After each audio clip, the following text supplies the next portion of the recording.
Hello everyone, it's Chris. So today I want to talk about 5 reasons or 5 ways it can be difficult to live in a foreign country or a country that you weren't born and raised in. Now, don't get me wrong, I absolutely love Japan. I've lived in Japan for probably 20 years, almost 20 years now. I plan on living here probably for the rest of my life. I thoroughly enjoy my life living in Japan. But anytime you live in a different place, there's going to be things that are challenging or difficult for you. And this video is what I'm covering in that today. Okay? So let's start with number 5.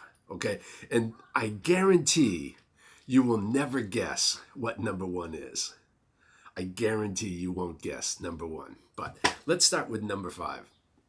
So number 5 is trying to find comfort food. Now, again, I absolutely love Japanese food. If you watch my other channel, Chris and Gin channel or Kurigin channel, you know that we eat Japanese food all over Japan, and I absolutely adore Japanese food. But there are times when I want what I consider comfort food, maybe shepherd's pie or meatloaf or maybe even macaroni and cheese, things like that are hard to find in Japan. And if you can find them, they're a little bit expensive or they're not how you remember, right? So when I get a pot pie, I want it to have the crispy on top, but I want the soggy bottom. And a lot of times pot pies don't have the crust on the bottom, which stays soggy, which for me is real memory of pot pies. And that's what I want, right?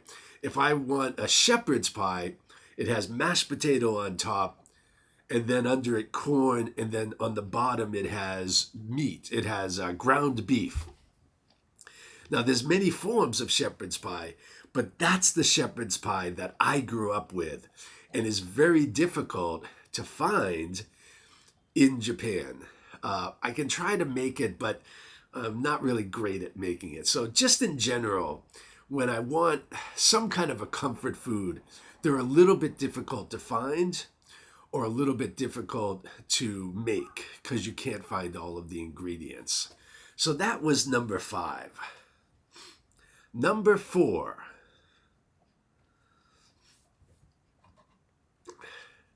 Trying to read.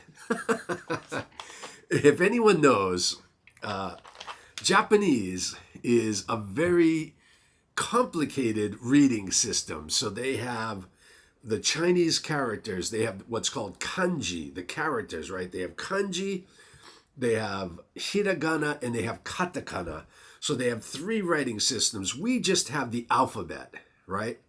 You got the Kanji, and then you have to add the hiragana with the Kanji and the katakana for foreign words, all of that stuff. And I've been studying reading Japanese for maybe 10 years. And this may sound impressive, but I can read about 300, maybe 350 kanji. I can read maybe 350 Chinese characters. Okay? Sounds pretty good, doesn't it? Well, actually, in order to read, they say in order to read the newspaper, you need to be able to read over 3,000 kanji. So I'm only 10% of the way there. I still need to learn another, 9? I still need to learn another 2,650 kanji in order to read more or less fluently. And I know people that know over 10,000 Chinese characters or kanji. That's never going to happen. I don't have maybe I'm too old, or I don't have the brain in order to learn 3,000 to 5,000 kanji. So I'm just going to have to live with struggling to read just a little bit, or reading simple things and understanding about 50 or 60%, and then guessing the rest, right? That's the big thing. I read something and I pick up a word here, a word there, and then I guess. And sometimes I'm very, very right. And other times I'm very, very wrong. You just don't know what it's going to be.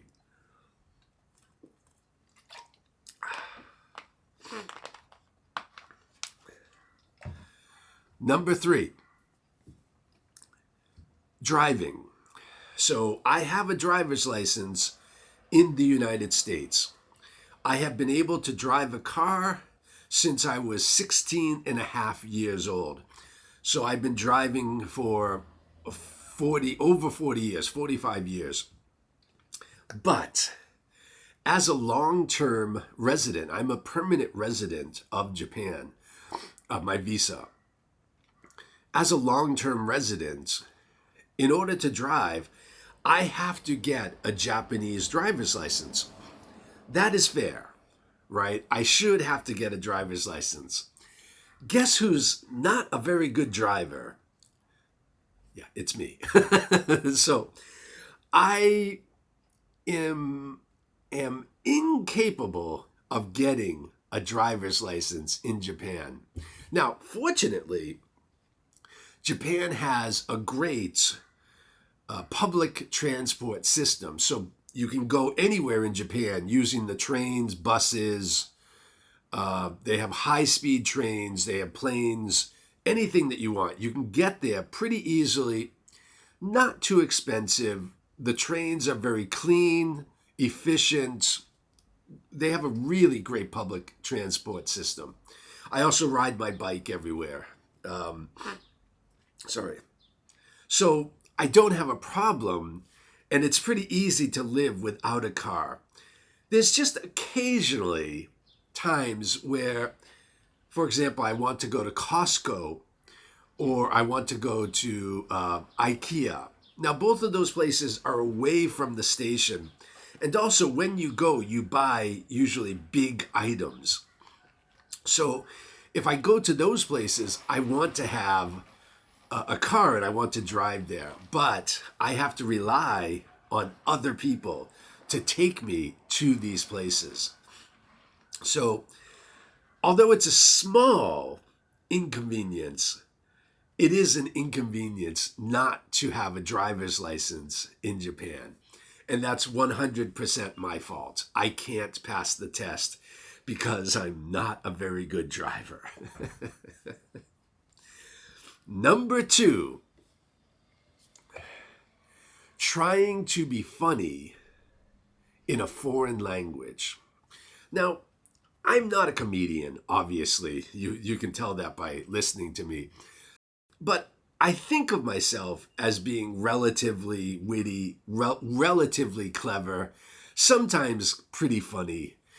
But I want to take whatever ability I have to be comical in English and put that into Japanese. And unfortunately, it really doesn't work. Trying to tell jokes or trying to be funny in Japanese is very, very difficult for me. I end up telling the same kind of jokes over and over and over again, right? So that's really tricky and hard. The thing is, being funny is about not only what you say, but how you say it and the timing of what you say. So often I have something funny to say, but the way that I say it and my timing, I can't say it fast enough to make it come across as being funny, right? And so that to me is a real challenge. That's very difficult.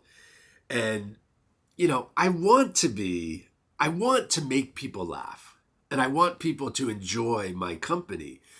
So if I'm able to tell jokes or if I'm able to be entertaining in Japanese, that's a huge plus.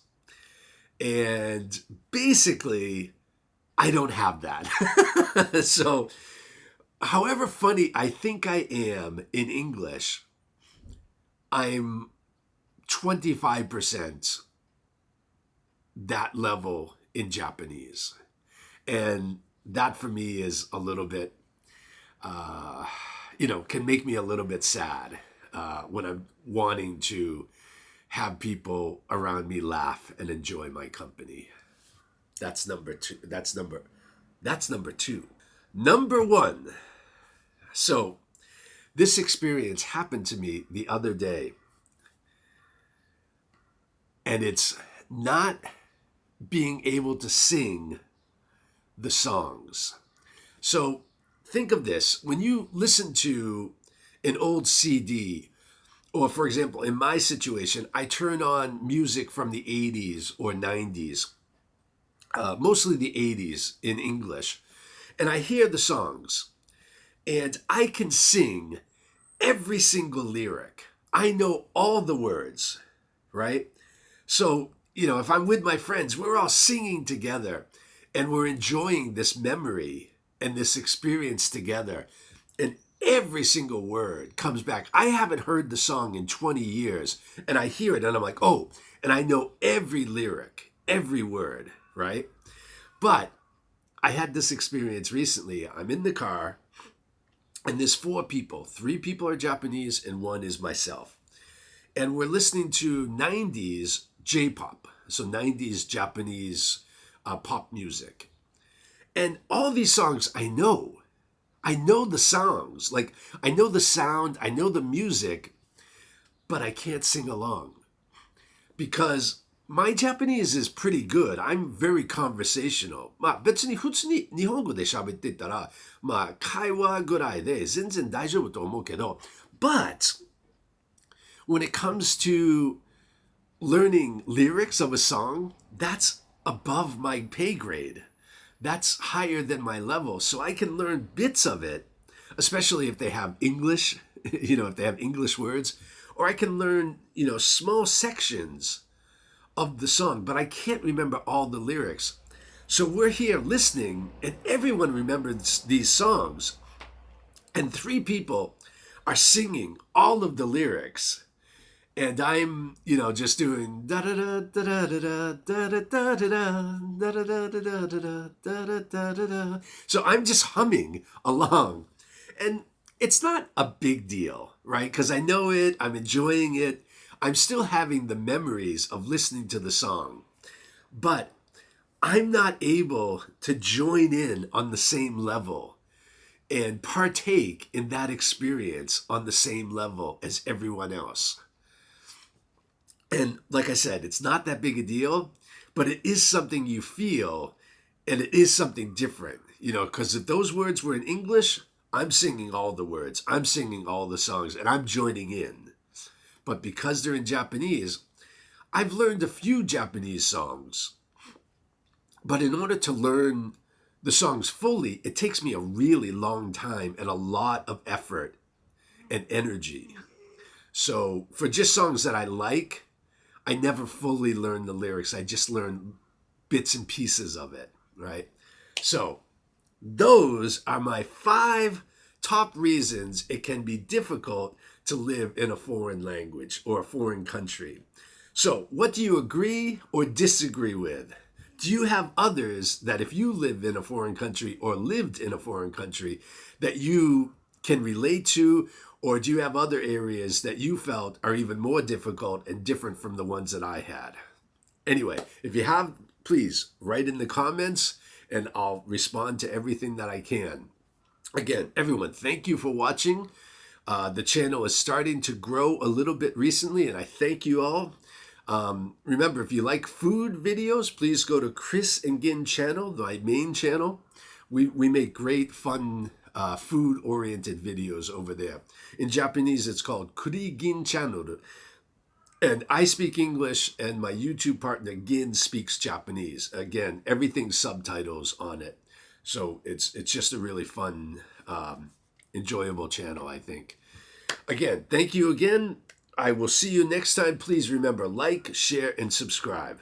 All right, everyone. I'm getting really close to being monetized. I only have another 1,500 hours.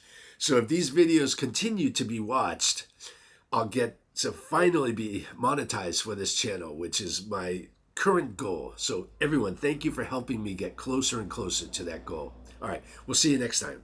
Bye-bye.